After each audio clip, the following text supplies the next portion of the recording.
Now we will talk about testing hydrogen. Testing hydrogen is by lighting it and getting a pop sound. When we heat up or light up tube containing hydrogen, we will hear a pop sound. We already mentioned this idea in the previous chapters, testing hydrogen gas. But now we will go through it to know if the reaction we have is exothermic or an endothermic reaction. That is an obvious sign of energy being released, an exothermic change.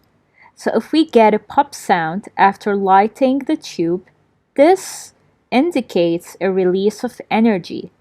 This is an exothermic change. This can be harnessed in oxyhydrogen cutting equipment, which can be used underwater. There's a special equipment called the oxyhydrogen cutting equipment, which is used to test for hydrogen, which can be used underwater. The equation is hydrogen plus oxygen gas react together to produce H2O, water.